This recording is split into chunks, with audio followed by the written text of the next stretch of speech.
دوباره عذرخواهی میکنم قطع شد چون وی پی انم یهویی پرید.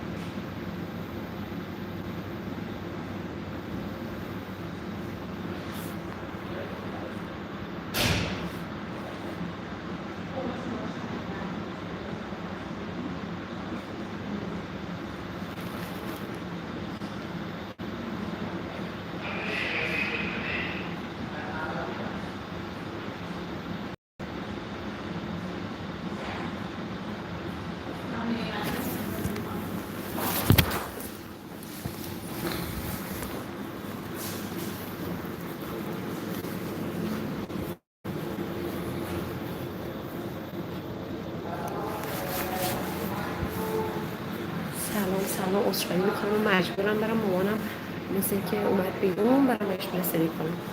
دوباره انشالله دوباره لایو میذارم. ممنونم متشکرم مرسی.